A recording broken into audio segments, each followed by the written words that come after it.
Hello everyone, Lily here. Welcome to my channel, and for those returning viewers, welcome back. And today I thought I would do the VR that's been going around lately, the one started by Lisa and Peggy Papez, called 21 Tarot Questions. I wasn't planning on doing it at the beginning, but I've been having so much fun watching everyone else's that I thought I'd just, make a contribution to it. So the first question is, what is the deck they'll have to pry out of your cold, dead hands? And for me, this is the Smith-Waite Tarot, or the Rider-Waite-Smith in other circles. And my preference is the Centennial Edition, which is on the table right now. And it's all in order because I was using it to do something else recently. But the thing is this is the deck that I resisted for the longest time when I got into tarot. And it was only upon the insistence of a teacher that we use this deck for the class that I started appreciating it.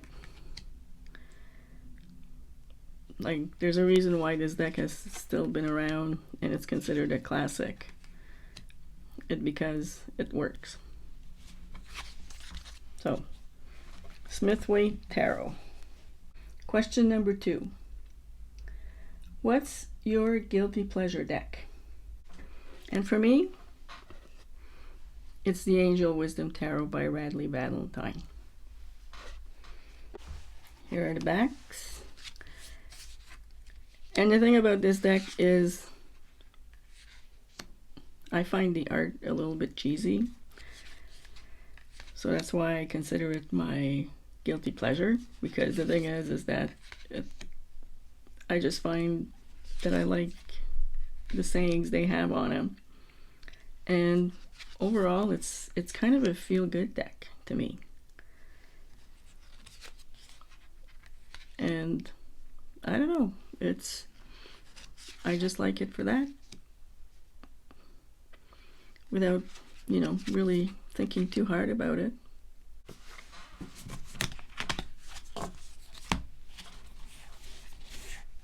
Question number 3. What's the deck you wish existed? Actually, I can't think of one. I find that people are being so creative in putting out new decks that I can't really think of anything. And it's mostly because I've come to the point where I kind of know what I like, I kind of know what I don't like, and there's a lot of decks that, even though, on YouTube we've been complaining about all the decks being advertised, there's nothing really that I think is missing as far as how I would use a deck, if that makes any sense. So that's the answer to my question. I don't know. Number 4, what deck would you give a new reader? The Rider-Waite-Smith. This is the smaller size. I think it's even smaller than poker. I think it's called the mini. The reason why I would give this to a beginner, it's because, well, first of all, the Rider-Waite-Smith, as far as decks goes, is available everywhere. It's not hard to find. And most of the books that are written on it, most of the books that are written about tarot, apart from sets that, where a deck comes with its own guidebook, most of the books use this deck teach people. And it doesn't matter what part of tarot that you read about, whether it's history, whether it's card meanings, whether it's how to use a deck, how to use tarot for other things than divination. For the most part, that book will feature the Rider-Waite-Smith. So that's why if someone is a beginner and they're asking me what deck they should get at their first deck, it's this one. 5. What deck do you want to get along with, but it just never clicked? And for me, it's the beautiful Rebellion Tarot.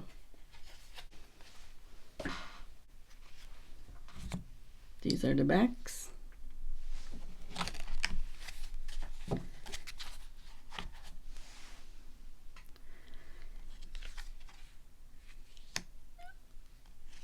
And I don't know what it is. I like the idea of this deck. I think this deck could be a good substitute for the Tarot of Delphi, which I've never owned. And this is the indie version that I bought at a tarot conference. But there's something about it that it just never clicked. I don't know if it's the idea of taking already existing art and putting a card meaning onto it. But yeah, it we just did not connect, like we like to say here in Tarot World.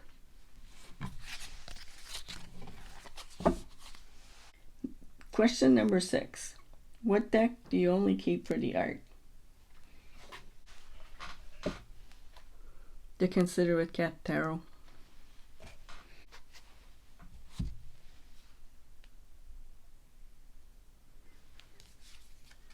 This is a deck that I liked the idea from the start when it first came on Kickstarter. I think this might have been my first Kickstarter, actually, that I backed. I'm a cat lover. I like the images in this card, in this deck. It's just like the Tarot Rebellion, or the deck I just showed before.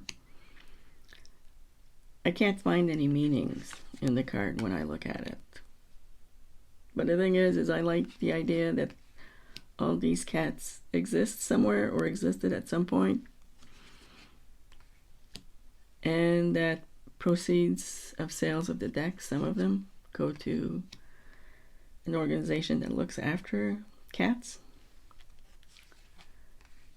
But the thing is that I think the art is super cute, and every time I put it in my purgatory box and I try to clean out my purgatory box, for some reason this deck never leaves.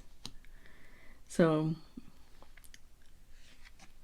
you know, I've come to the point that I might as well just keep it for now, still put it in my collection, leave it there, and enjoy it for what it is.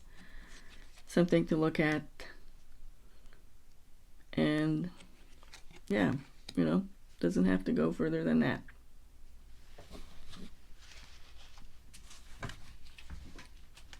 Question number 7. What deck did you buy because everyone else did? The Numinous Tarot.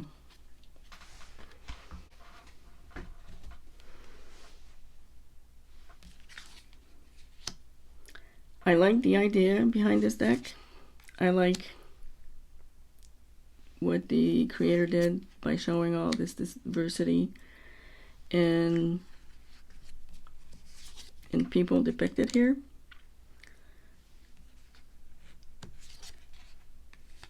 You know, at what society should look like. Well, it actually looks like, it's just that we don't see it depicted very much.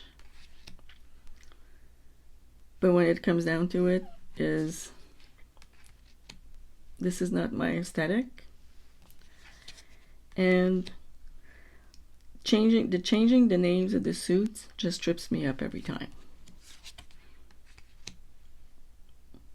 And I can never figure out, well, I sort of can, but the thing is that the minute I have to stop my train of thought to think, well, is this cups? Is this wands? I don't, it doesn't work for me. So this is in my purgatory pile right now.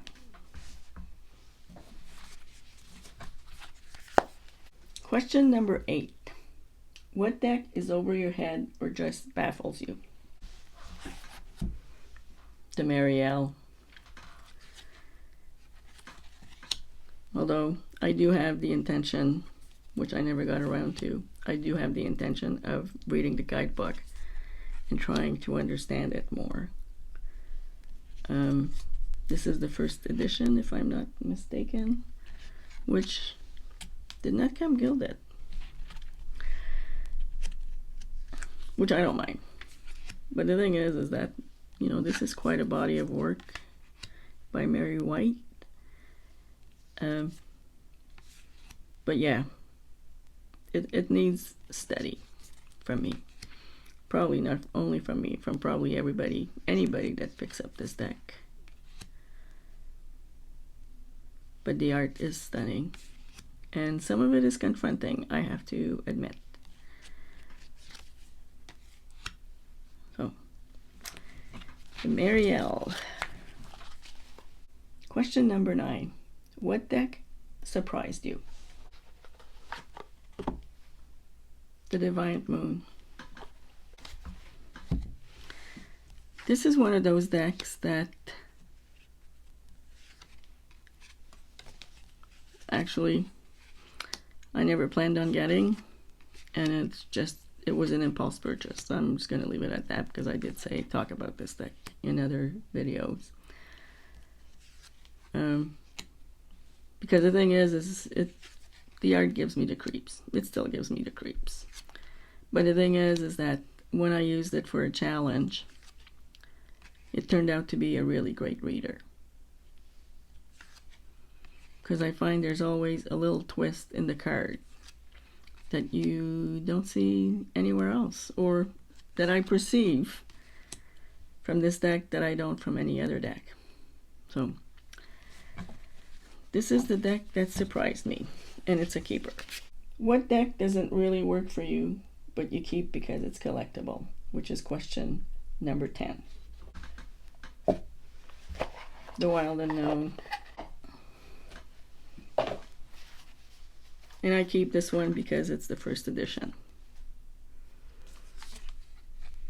But it's also one of those decks that although it has grown on me a little bit, but it's one of those decks that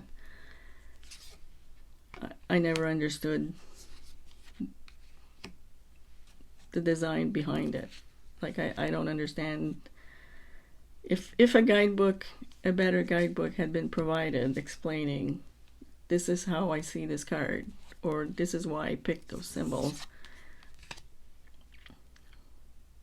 I probably like it more. But as it is, yeah, I find it doesn't always work for me. Question number 11. What deck is your favorite gilded deck? The Muse Tarot, indie version. I mean, let's look at this gilding here. Pink. Although, you know what, is this really called gilding or just edging? For me personally, I don't actually like when decks are gilded with whatever metal they use. But the thing is I don't mind when it's gilded, when it's colored like this.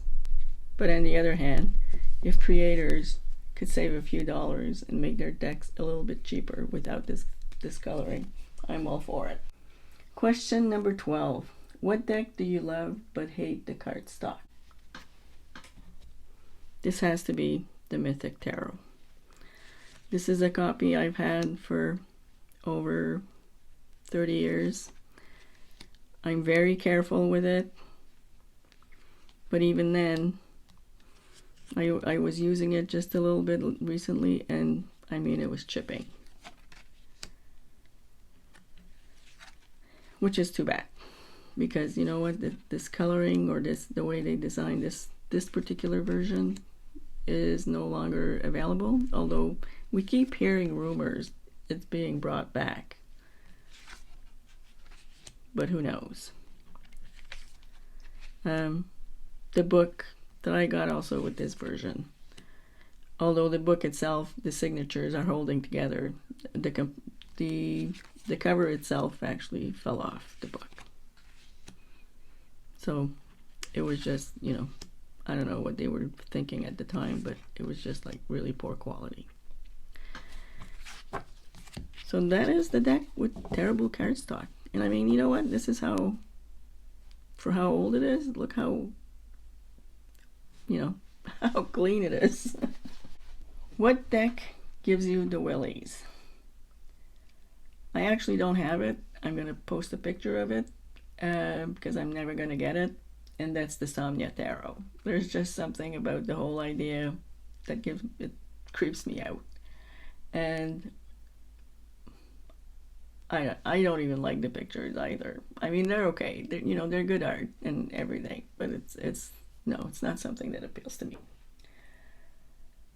What's your favorite deck for shadow work? I'm going to repeat.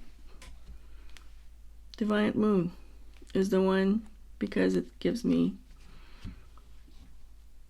messages that sometimes I don't get in other decks. It calls me out is basically what it is. So, question number 15. What deck do you love in theory but not in practice? And I no longer have it, so I'll put a picture here, and it's the Herb Crafter's Tarot. Herbs is something that I've been interested in for a long time. I study herbs. I put herbs in my garden. I use it in my cooking. Now I'm actually getting interested into the magical properties of herbs. But this deck didn't do it for me, actually. I just didn't get anything out of the images. And I didn't think the guidebook did a good enough job to explain why the herbs were picked for that particular card. As far as I'm concerned, the book could have been more fleshed out. And although I did study some of the cards and looked at what they did, it was by doing other research that some of the herb, that whatever they picked for the card made sense. But the thing is it took a lot of work for me to do that. And in the end, my way of reading is basically be able to read a deck out of the box, and the Herb Crafters didn't. So, question number 16. What deck would you never use to read for someone else? And that's the Tildwick Tarot. Just because I don't think it lends itself well to read for other people, mainly because I can't see how you could explain the meaning of a card from the environment. Although, you know what, without a lot of explanation. Where, if you take a card like this, you can explain to somebody how this card in this image applies to their situation. Where here, looking at an environment, I don't think it's that straightforward. I think this deck is more suited to pathworking, to contemplating, to, journaling, basically, having fun, trying to figure out how the creator came to this meaning, to this image, based on what you know of the card. So that is why I wouldn't use it to read for someone else. Question number 17. What deck would you never use for someone else? Actually, I can't think of one because I read for myself and I'm not a professional reader. So getting decks just to read for other people is not something that I really think about. And honestly, if if I wasn't going to use a deck for myself, I think it's just a waste to buy that deck. So, not that every deck that I bring home works for me, and that I don't keep any for collection purposes. But the fact is that my intention is to use those decks in one way or another. If I don't like the deck, or if I think that I won't like the deck, I'm not going to buy it. Question number 18. What deck could you not bring yourself to buy? And that's the Star Child Tarot. Doesn't matter which version. Although I go back and look at it. I see someone using it and I'm like, oh, that's such a pretty deck. And I go and look at it. And there's something about that deck that I've never been able to make myself buy it. I know that one of the versions, I think what stopped me is I really don't like the Lover's card, which is odd for me because the thing is rarely do I find one card being a deal breaker.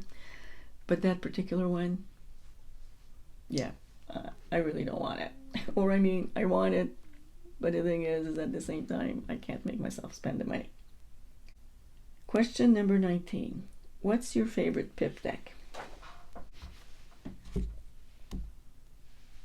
Tarot the Ozark.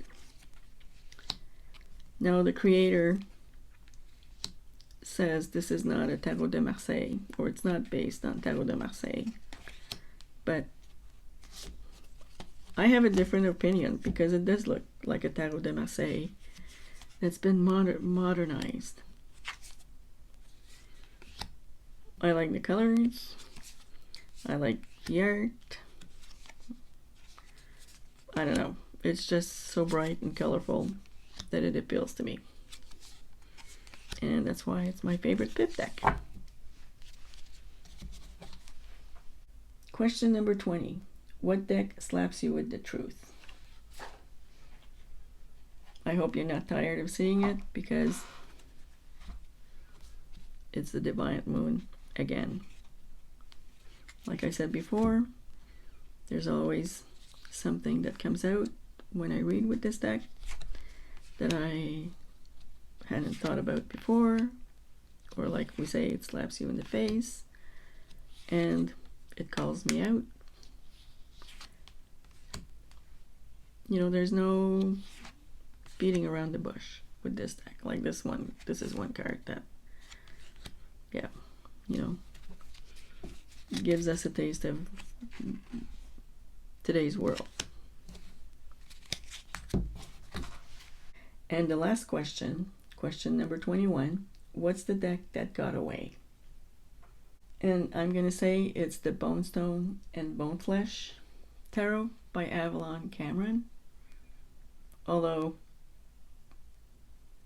I don't know if it really got away, because the thing is I had the opportunity to buy it when it was as a pre-order. At the time, I thought it was more expensive than it should be, because already as an indie deck, it was already priced a lot higher than what I was expecting an indie deck to cost. And there was also the cost of shipping on top of it. So I didn't back it. I was sometimes I wonder if it was me having the intuition about what was to come afterwards. Anyway, the thing is I didn't buy it, so I wasn't aware until it came out about all the drama, you know, people waiting, people wanting their money back, and, you know, how long it was going to take. So the thing is yeah, it got away from me, but the thing is at the same time, I can't say I'm sad about it, because I figured that I could always buy it when it came out, after the pre-orders were done. For reasons, you know, anyway, for other reasons, I guess, you know, I didn't buy it at the time, and now I'm hearing it's going mass market. So, and oh yeah, and the one thing I want to say too about the Bonestone and Boneflesh is that I do not appreciate the shenanigans of what's happening with the decks that Avalon still has in her collection or in her hands, where she comes out, you know, every so often she'll release 10 or 15 decks and sells them for 4 and 5 times the original price. So I'm sorry, you know, $444 Australian, on top of having to basically sign your life away. Yeah, anyway, that deck comes with a lot of baggage, is basically what I'm trying to say. So anyway, so that's the end of my 21 questions. I'd like to say thank you to Lisa Papez and her wife Peggy for putting this out, because it's a lot of fun. And I must actually say thank you to everybody else that put theirs out. So I'll leave this here, and I'll say until next time, have a good day.